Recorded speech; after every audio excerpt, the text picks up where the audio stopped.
Praise the lord. ప్రభునందు ప్రియమైన సహోదర సహోదరులందరికీ నా హృదయపూర్వక వందనములు తెలియజేస్తున్నాను. మీరందరూ బాగున్నారా? మీరందరూ బాగుండాలని నా అనుదిన ప్రార్థనను నేను జ్ఞాపకం చేసుకుంటా ఉన్నాను.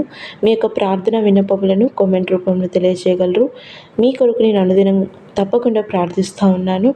మరియు మీకు కనుక ఈరోజు దేవుని వాగ్దానం యొక్క చిన్న వాక్య సందేశము అనుదినం మిమ్మల్ని ఆత్మీయంగాను బలపరుస్తుండగా రీతిగా ఉన్నట్లయితే, మీకు ఆశీర్వాదకరంగా ఉన్నట్లయితే లైక్ చేయండి, షేర్ చేయండి, సబ్స్క్రైబ్ చేయండి.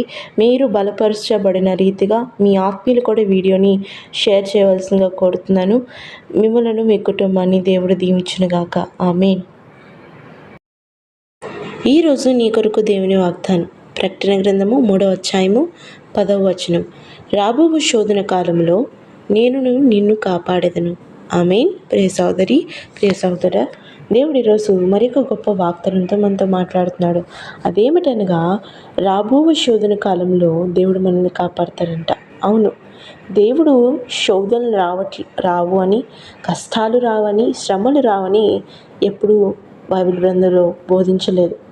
కానీ ఆయన ఏం చెప్తాడంటే, మీ కలుగు ప్రతి శోధనలో, మీ కలుగు ప్రతి బాధలో, మీ కలుగు ప్రతి శ్రమలో నేను మీకు తోడేయండి, మిమ్మల్ని విడిపిస్తాను, మిమ్మల్ని కాపాడుతాను అంటున్నాడు. అవును ప్రియ సోదరి, ప్రియ సోదరుడా, మనము ఆయన మనల్ని విడిపించాలి, ఆయన మనల్ని శోధన నుంచి తప్పించి కాపాడాలి, మనల్ని మన కుటుంబాన్ని కాపాడాలి అంటే మొదటిగా ఇదే వచనంలో దేవుడు చెప్తారు, ఎవరైతే ఆయన ఓర్పు విషయంలో చక్కగా నడుచుకుంటారో, ఓర్పు కలిగి ప్రతి శోధనలోనూ ఆయన నామాన్ని దూషించకుండా ఆయన విశ్వాసంతో ఆయన కొరకు నిరీక్షణ కలిగి కనిపెట్టుకుని ఉంటారో, ఆయన విడుదల కొరకు, ఆయన యొక్క సహాయము కొరకు ఎవరైతే నిరీక్షణతో కనిపెట్టుకుని ఉంటారో వాళ్ళకు మాత్రమే చెప్పే మాట ఇది. ఈరోజు ప్రియ సహోదరి, ప్రియ సహోదరా, నీ జీవితంలో నీకు కలుగు ప్రతి శోధనలో నువ్వు ఓర్పు కలిగి జీవిస్తున్నావా?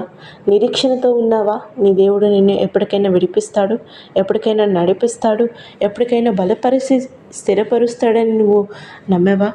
ఒకవేళ అటువంటి విశ్వాసము, అటువంటి యొక్క ఆత్మీయ పరిపక్వతను ఉన్న వ్యక్తివైతే దేవుడు ఈరోజు నీతో మాట్లాడుతున్నాడు. శోధన కాలంలో ఆయన నిన్ను కాపాడతాడంట. అవును, ఈ భూమి మీద మనం గమనించినట్లయితే ప్రతిరోజు ఏదో ఒక రీతిగా, ఏదో ఒక సమస్య, ఏదో ఒక బాధ మనల్ని వేధిస్తూనే ఉంటుంది.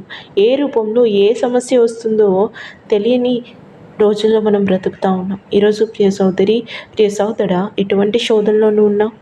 ఎటువంటి బాధలో నువ్వు ఉన్నావు? ఎటువంటి కష్టాల గుండా, ఎటువంటి శ్రమల గుండా నువ్వు వెళ్తున్నావు? అనారోగ్యమా? అప్పులా? ఏ విషయమైతే నువ్వు బాధపడుతున్నావో దాంట్లో నువ్వు ఓర్పు కలిగి ఉన్నావా? దేవుని కొరకు నిరీక్షణగా కనిపెట్టుకుని ఉన్నావా? అయితే ఎవరైతే చివరి వరకు, అంతము వరకు సహిస్తారో వాళ్ళకి దేవుడు జీవ కిరీటం ఇస్తా అన్నాడు. అవును, నీతిమంతులకు కలుగు శ్రమలు, శోధన అనేకము, కానీ వాటన్నిటి నుంచి దేవుడే తప్పిస్తానని కూడా చెప్పాడు. అవును ప్రియ సోదరి, ప్రియ సోదరా, నువ్వు ఓర్పు విషయమై, సహనము విషయమై, నిరీక్షణ విషయమై దేవుని ఎదుట నువ్వు నడుచుకున్న వ్యక్తివైతే నీకు కలగబో ప్రతి శోధన నుంచి ఆయన నిన్ను కాపాడతాడంట. అవును ప్రియ సోదరి, ప్రియ సోదరా, మనం జాగ్రత్తగా గమనించినట్లయితే బైబిల్లో అనేకమైన భక్తులు వాళ్ళకు కలుగు శోధనలు అనేకము అయినప్పటికీ చివరి శ్వాస వరకు కూడా వాళ్ళు దేవుని యొక్క కృప కొరకు కనిపెట్టుకొని గొప్ప కార్యాలు వాళ్ళ జీవితాల్లో చూశారు. అదే విషయం మనం యోసేపు జీవితంలో చూస్తాం. 30 సంవత్సరాల వరకు కూడా తన యవ్వన ప్రాయంలో అనేకమైన శోధనల గుండా, అనేకమైన కష్టాల గుండా, అవమానాల గుండా తను వెళ్ళాడు. కానీ తను దేవుని యొక్క కృప కొరకు కనిపెట్టుకున్నాడు కనుక ఒక రోజున ఇంక గొప్ప స్థానంలో ఆ శోధన నుంచి అన్నిటికీ తప్పించి కలగబో శోధన, ఆ కరువు అనే కలుగుబో శోధన నుంచి యోసేపుని తప్పించి యోసేపు ద్వారా అనేక మందిని దేవుడు కాపాడాడు. ఈరోజు ప్రియ సోదరి, ప్రియ సోదరుడా, అటువంటి విశ్వాసం నీకున్నదా? అటువంటి ఓర్పు నీకున్నదా? అటువంటి నిరీక్షణ కలిగిన జీవితం నీకున్నదా? ఈరోజు నువ్వు కూడా అటువంటి విశ్వాసము, ఓర్పు కలిగి నీకు ప్రతి శోధనలో నువ్వు దేవుని కృప కొరకు కనిపెట్టుకుంటున్న వ్యక్తివైతే నీకు కలగబో ప్రతి శోధన నుంచి ఆయన నిన్ను తప్పించబోతున్నాడు. ఆమేన్. ఈరోజు నీకు ఏదైతే శోధన కలిగి ఉన్నావో, ఏదైతే నువ్వు శ్రమల గుండా వెళ్తున్నావో, సమస్యల గుండా వెళ్తున్నావో దాని కొరకు దేవుని కృప కొరకు కనిపెట్టు. ఆయన నీ జీవితంలో కలగబో శోధనలన్నిటి నుంచి తప్పిస్తాడు. ఆమేన్. అందరూ కలిసి ప్రార్థిద్దాం. స్తోత్రములు తండ్రి, మహోన్నతుడా, నీకే వేలాది స్తోత్రం చెల్లించుకుంటున్నాం. అవున తండ్రి, మాకు ఈ లోకంలో ఏది నానా ఎటువంటి శోధనలో మేము పడిపోతామో, ఎటువంటి శ్రమను మేము ఎదుర్కోవాల్సి వస్తుందో మాకు తెలియని రోజుల్లో మేము బ్రతుకుతున్నాం.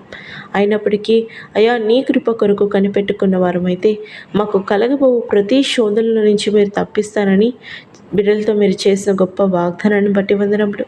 అయ్యా, మాతో మీరు చేసిన గొప్ప వాగ్దానాన్ని బట్టి వందనములు. అయ్యా, బిడ్డలు ఎటువంటి శోధనల గుండా వెళ్తున్నారో, ఎటువంటి శ్రమల గుండా, కష్టాల గుండా వెళ్తున్నారో, అయ్యా, ఆ యొక్క ప్రయాణంలో వాళ్ళు నీ కృప కొరకు కనిపెట్టుకునే వ్యక్తులుగా, కృప కొరకు కనిపెట్టుకునే గొప్ప విశ్వాసం బిడ్డలకు మీరు దయచేసి అంతము వరకు సహించి వారి జీవ కిరీటం పొందుకున్నట్లుగా నీ జీవ కిరీటాన్ని వాళ్ళకి ఇచ్చి కలగబో శోధనలన్నిటి నుంచి తప్పించమని యేసు నామమున ప్రార్థిస్తున్నాం నా తండ్రి.